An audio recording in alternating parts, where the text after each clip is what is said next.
Todo mundo sabe qual Android é o mais forte e o mais inesquecível. Esse perdeu quase todas as lutas. E hoje eu vou te mostrar os únicos androides dos animes que conseguiram fazer uma coisa mais difícil do que vencer batalhas: fazer você sentir alguma coisa. O sexto lugar não é canônico. E talvez justamente por isso ele funcione tão bem. Porque o Mecha Naruto não teve centenas de episódios para construir conexão emocional, não teve saga longa, não teve arco de redenção dividido em temporadas. Ele teve 90 minutos. E mesmo assim conseguiu deixar uma pergunta filosófica mais forte do que muito personagem gigantesco de shonen. Um Mecha Naruto nasce como cópia, uma arma criada para substituir, obedecer e lutar. Algo descartável, artificial por definição. Mas conforme o filme avança, ele começa a absorver as memórias, os trejeitos e os sentimentos do Naruto original. E a partir daí a coisa fica estranha de um jeito fascinante. Porque chega um momento em que você para de enxergar uma máquina imitando emoções e começa a enxergar alguém fazendo escolhas. O design ajuda muito nisso. Ele é praticamente idêntico ao Naruto verdadeiro. Mesma roupa, mesmo sorriso, mesma energia visual. Mas existe um desconforto silencioso ali. As rachaduras metálicas, as juntas artificiais, o brilho deslocado dos olhos. É um design que usa familiaridade para gerar estranhamento. Você reconhece o Naruto imediatamente, mas sente que alguma coisa tá errada antes mesmo de entender o que. E talvez o maior mérito do personagem seja justamente a velocidade do impacto. Você não tem tempo de se preparar emocionalmente. Não existe construção lenta. O filme simplesmente te pega de surpresa. Em menos de 2 horas, o Mecha Naruto deixa de ser uma piada visual para virar uma discussão legítima sobre identidade. E isso merece respeito. Se o Mecha Naruto impressiona por fazer tanto com tão pouco, o próximo personagem faz exatamente o contrário. Ele ocupa toda a cena em que aparece, grita super no meio do caos, tem armas escondidas no corpo inteiro e consegue transformar tragédia em espetáculo como nenhum outro androide dos animes. Franky é caos em forma de personagem absolutamente impossível de ignorar. E o mais impressionante é que o design acompanha perfeitamente essa energia. O Franky pré-timeskip parece um ciborgue montado num ferro velho genial. Braços improvisados, postura agressiva, visual de delinquente de rua. Já depois do timeskip, o Oda simplesmente abandona qualquer noção de limite e transforma o personagem num mecha ambulante. E funciona, porque ele é excesso puro. Só que existe uma camada muito mais triste escondida por baixo desse espetáculo inteiro. Franky é um homem que transformou culpa em performance. Tom, seu mentor e figura paterna, foi condenado injustamente por construir um navio de Gold Roger. E quando Franky tentou impedir aquilo, acabou esmagado por um trem e jogado ao mar. Ele sobreviveu reconstruindo o próprio corpo com destroços. E talvez seja exatamente por isso que ele vive tão alto, tão explosivo, tão teatral. Como se precisasse ocupar cada segundo com energia para nunca encarar totalmente o peso que carrega. One Piece raramente desacelera para explorar essa dor até o fim. A obra prefere usar Franky como combustível de carisma. E honestamente, funciona muito bem dentro da proposta da série. Ele é divertido demais para não funcionar. Fica a sensação de que existia um personagem ainda mais profundo escondido ali. Mas mesmo assim, o Franky conquista algo raro. Ele faz você sentir alegria genuína sempre que aparece. E às vezes, isso também é uma forma de humanidade. O próximo personagem é o completo oposto. Sem espetáculo, sem gritos. Só um garoto preso num corpo destruído, observando o mundo através de um boneco de madeira. E talvez nenhum personagem desta lista entenda tão bem o que significa solidão.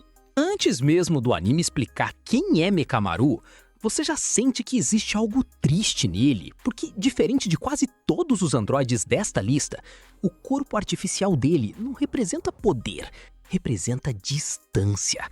Kokichi Muta nasceu preso dentro de um corpo incapaz de viver normalmente, sem conseguir sentir o vento, a luz do sol ou o toque humano sem dor extrema. Então, ele criou uma solução cruel: existir remotamente. O Mekamaru não é só um boneco controlado à distância. É a única maneira que Kokichi encontrou de participar do mundo. E isso muda completamente a forma como você enxerga o personagem. O design ajuda muito nessa leitura.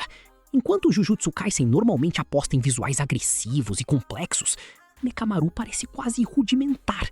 Madeira, junta simples, aparência improvisada. Não existe imponência ali. Cada detalhe parece comunicar fragilidade, como se aquele corpo artificial estivesse constantemente lembrando: tem alguém quebrado do outro lado dessa conexão.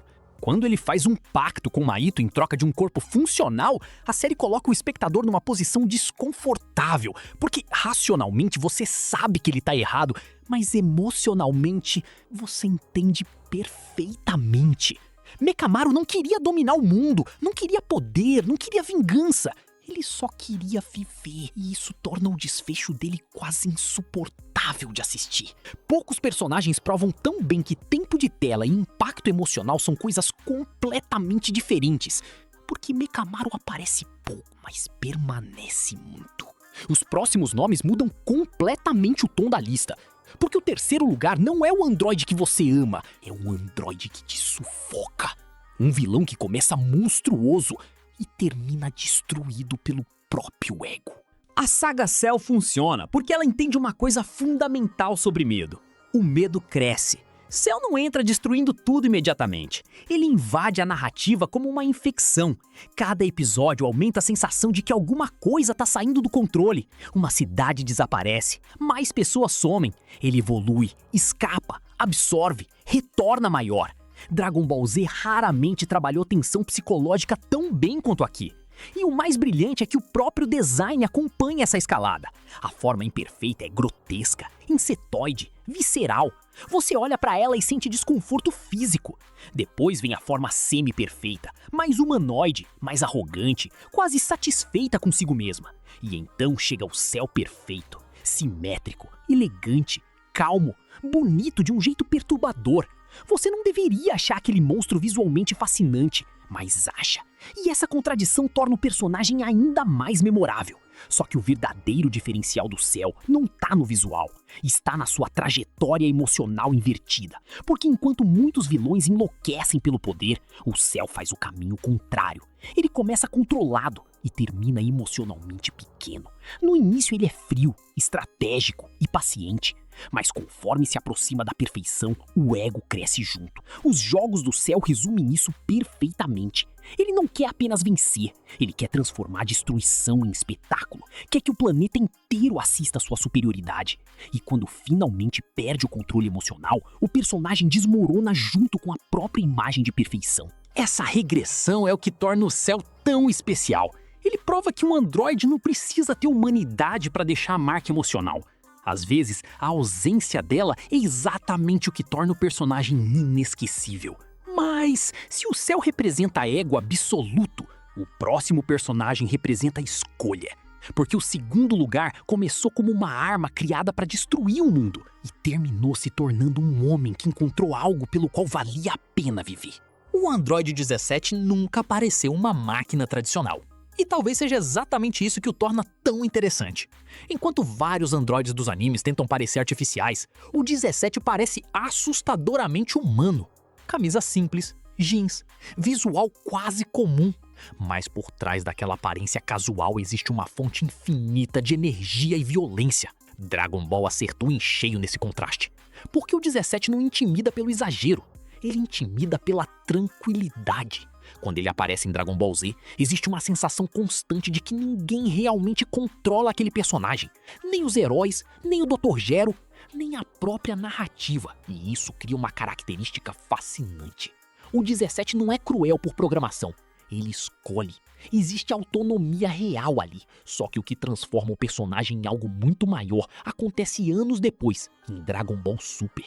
Porque o retorno dele poderia facilmente ter sido pura nostalgia. Mas não foi. O 17 reaparece vivendo longe de batalhas, protegendo uma reserva natural, construindo família, criando filhos adotivos. Uma vida silenciosa, quase pacífica. E isso muda completamente a leitura do personagem. Pela primeira vez, ele parece alguém que encontrou propósito fora da violência. Então, quando ele aceita participar do Torneio do Poder, a motivação muda também. Ele não luta mais por rebeldia, nem por prazer, nem por destruição. Ele luta porque finalmente tem algo a perder. E é isso que faz o sacrifício dele funcionar tão bem emocionalmente. Um androide criado como arma, escolhendo proteger pessoas por vontade própria. Não porque foi programado, não porque recebeu ordens, porque quis. E esse detalhe muda tudo. Você já passou pelo filosófico, pelo carismático, pelo trágico, pelo aterrorizante e pelo respeitável. Agora vem o primeiro lugar. O androide que mais perdeu, mais sofreu, mais foi destruído. E mesmo assim, o que mais faz você querer vê-lo levantar outra vez? Genos é construído sobre fracasso. E talvez seja exatamente por isso que ele funciona tão bem. Porque diferente de muitos personagens overpower dos animes, o Genos raramente vence as batalhas mais importantes. Mas toda vez ele volta. E quanto mais ele volta, mais humano ele parece. Ele continua emocional, leal, obstinado, sincero, quase ingênuo às vezes. E isso cria uma conexão absurda com o público. Você não torce pelo Genos porque acredita que ele vai ganhar. Você torce porque ele nunca para de tentar. Existe algo profundamente humano nisso. O design amplifica tudo. O rosto jovem contrasta com um corpo mecânico brutal. Os braços parecem armas militares. O núcleo de energia no peito pulsa como um coração artificial. Os olhos dourados brilham com uma intensidade quase melancólica. E cada nova reconstrução muda alguma coisa. Mais armas, mais potência, mais destruição. Mas junto disso também vem outra mudança. Mais consciência. Porque ao longo da série, Genos começa lentamente a questionar quem ele se tornou. Quanto do garoto original ainda existe ali? O que sobra de humano quando quase todo o corpo foi substituído? E o One Punch Man consegue fazer essas perguntas filosóficas coexistirem com cenas absurdas de ação, sem perder o impacto emocional. Só que no fim, o que coloca Genos acima de todos os outros é algo mais simples: persistência. Ele continua levantando mesmo quando tudo indica que deveria parar. E poucas coisas conectam tanto um personagem ao público quanto isso. Genos faz você sentir derrota junto com ele. Faz você sentir esperança junto com ele. Faz você querer vê-lo vencer mesmo sabendo que provavelmente ele vai cair. Esse é o verdadeiro poder do personagem. Não força, não velocidade, não destruição. A capacidade de fazer você se importar. No fim, não é sobre quem vence a luta. É sobre quem vence a sua memória. E entre todos esses androides, o Genos foi o que venceu a minha. Agora eu quero saber a sua. Qual desses personagens mais mexeu com você? Deixa o like, se inscreve no canal e comenta aqui embaixo porque eu vou ler tudo. Até o próximo vídeo.